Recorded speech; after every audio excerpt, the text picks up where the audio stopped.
A man with money can buy almost anything out here. Land, cattle, water rights, silence if he pays enough for it. Caleb Ward bought a wife.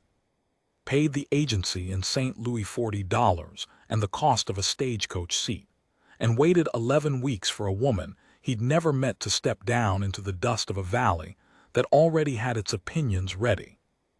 The whole valley thought they knew how that story ended. They'd seen lonely men buy company before. They'd watched it curdle. But nobody, not me, not the gossips at the mercantile, not the woman herself, was ready for what Caleb did 3 days after she arrived. It was the kind of thing that gets argued about for 30 years. I know, I was standing right there when he did it.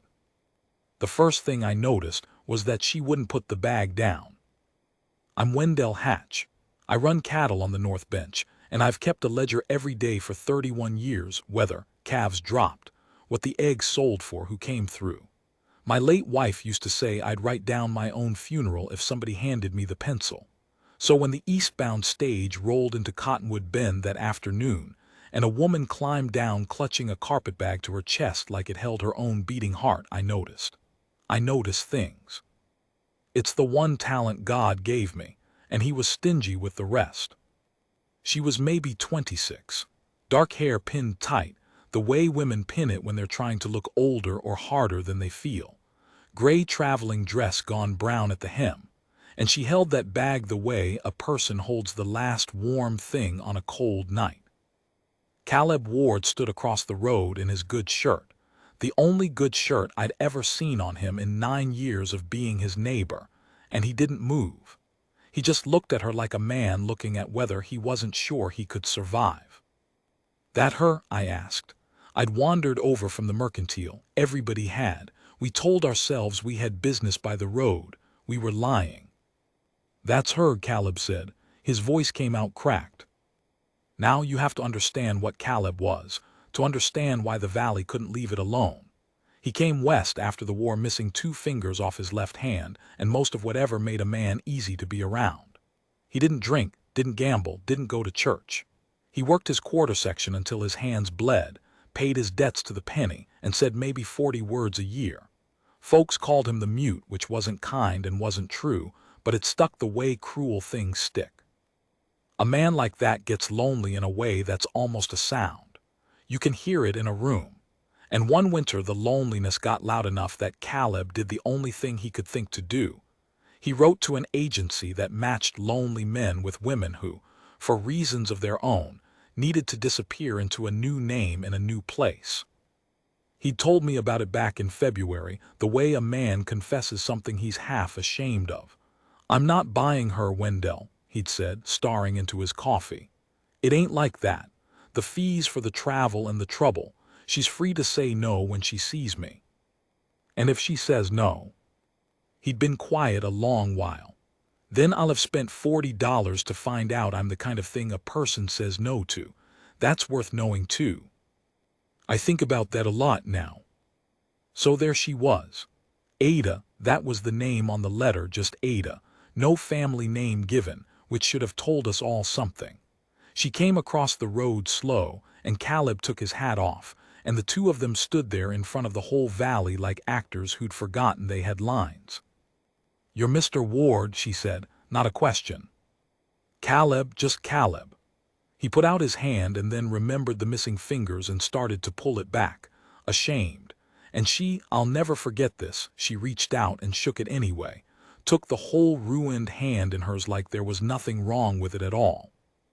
That was when I saw her wince, just a flicker. A man who pays attention learns to read the body's small honesties. She'd shaken his hand and the motion had pulled her sleeve, and for half a second the cuff rode up her wrist and I saw the bruise. Old yellow-green at the edges, the kind that's been healing a while.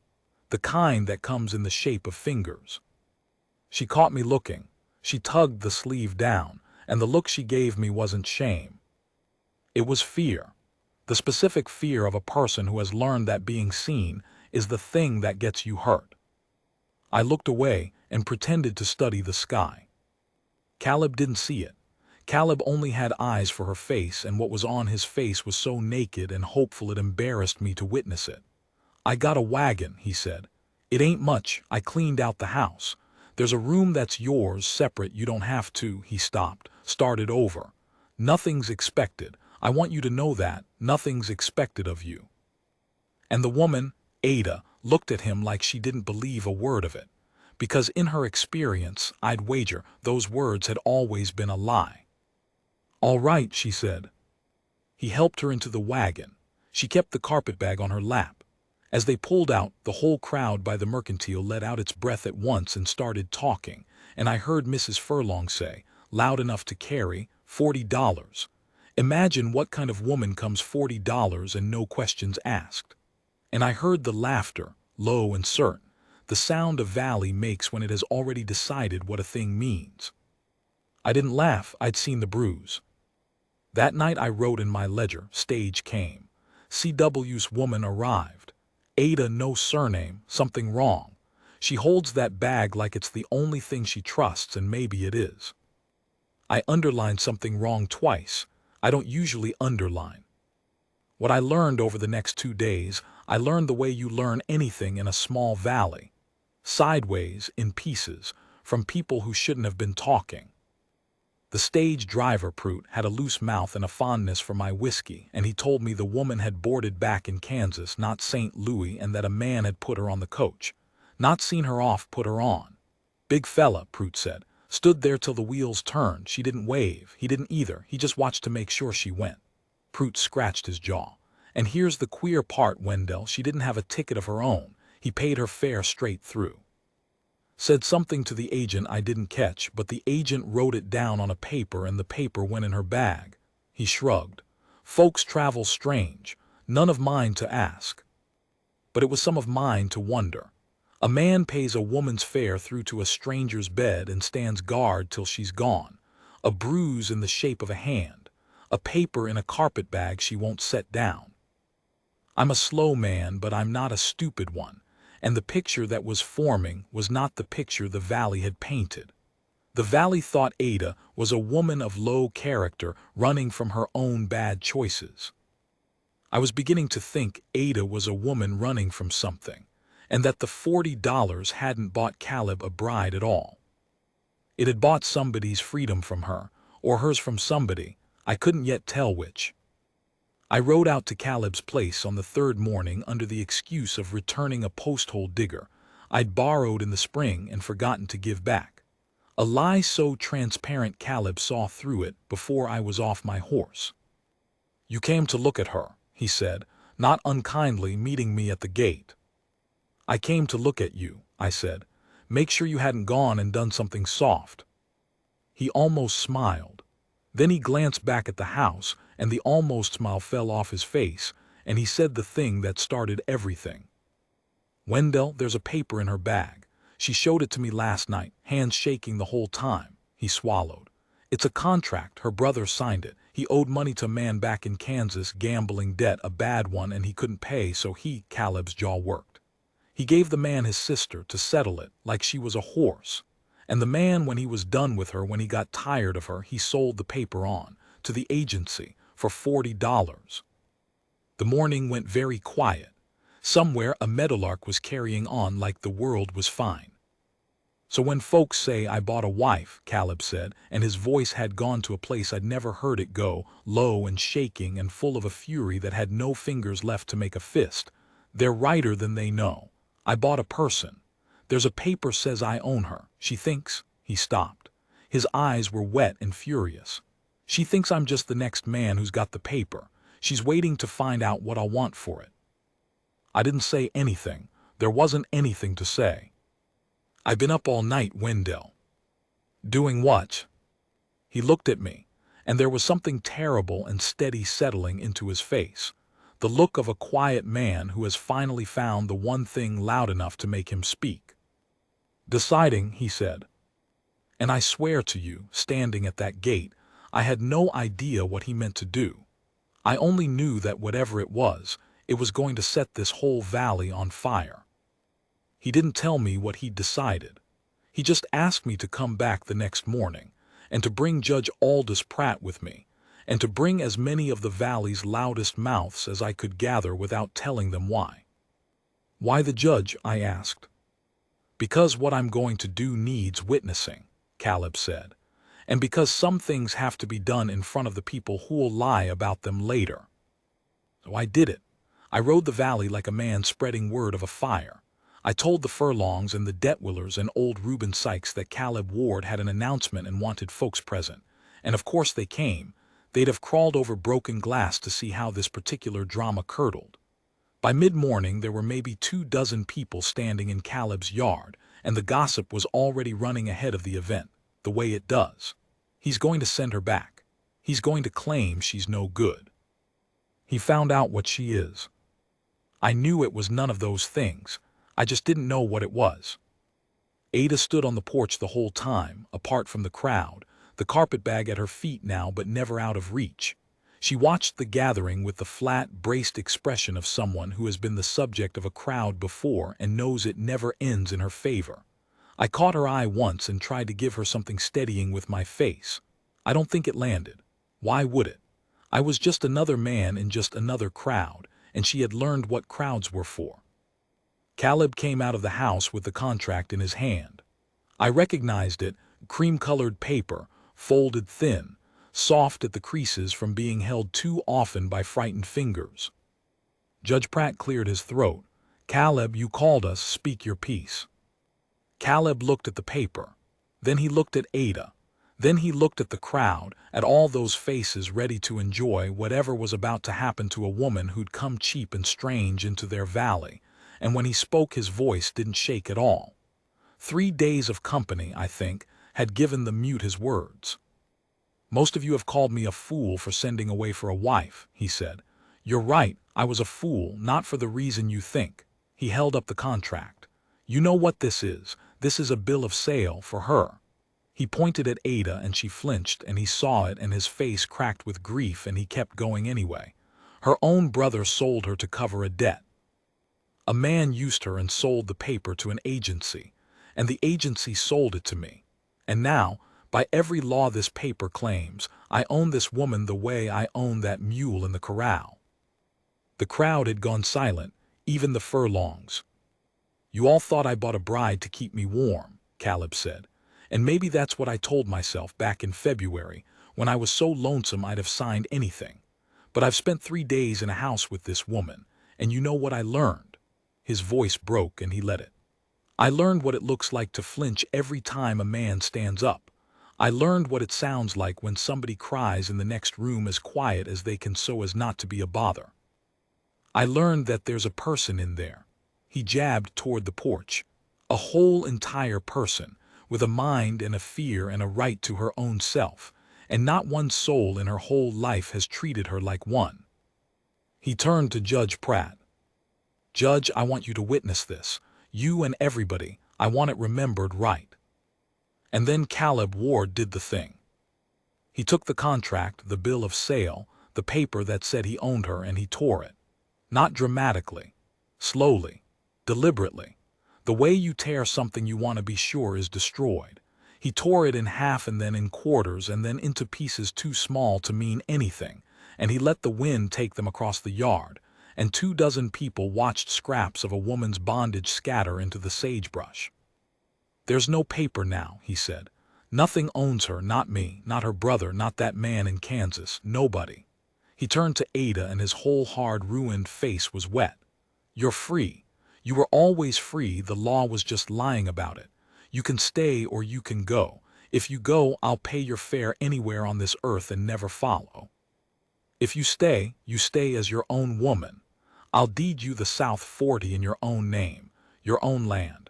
So you never again have to belong to a single living soul to keep a roof over your head." The yard was so silent I could hear the wind. And Mrs. Furlong, God help her, said it out loud, the thing they were all thinking. "You gave away $40 and 40 acres for nothing." Caleb looked at her, and the mute, the man who said 40 words a year, gave her the truest answer I ever heard a man give. "Not for nothing," he said, "for the chance that someday she might want to stay." And the only way I could ever know that was real was to make sure she was free to leave. Now here's what I have to tell you, because a softer story would end right there, on the torn paper and the noble speech, and let you believe everybody understood and went home better. That's not what happened. Half the valley was moved near to tears. The other half thought Caleb Ward had lost his mind. By suppertime the story going around the mercantile wasn't a man freed a woman from bondage.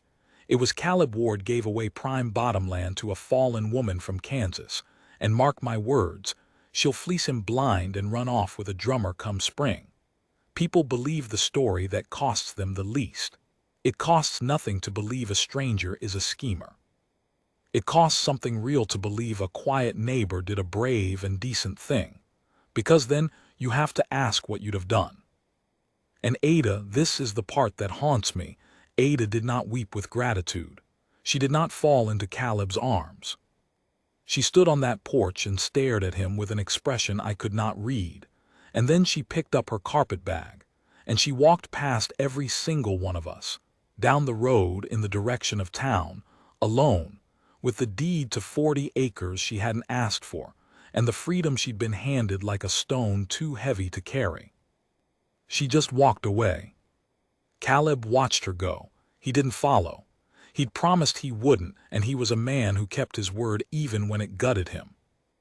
I found him an hour later sitting on his porch steps in the dark, alone in the loud silence I'd known him by for 9 years, and I sat down next to him and didn't say anything for a long while, because there are times when the kindest thing a man can do is just take up space beside another man, so he isn't doing it by himself.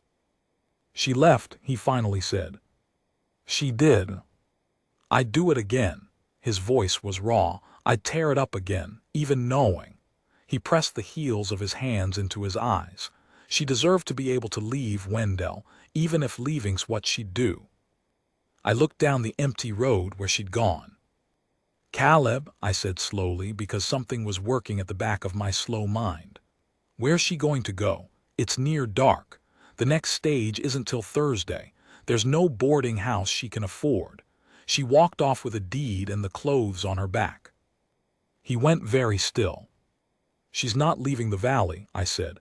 She can't leave the valley, not tonight. We both stared at the dark road.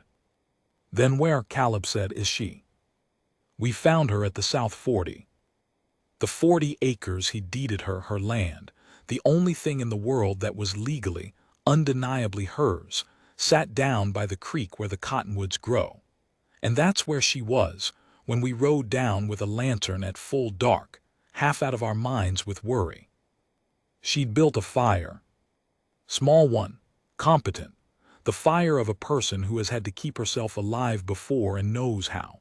She sat beside it on her carpet bag, and when the lantern light found her she stood up fast, braced, that old flinch, and then she saw it was Caleb and something in her loosened by a degree.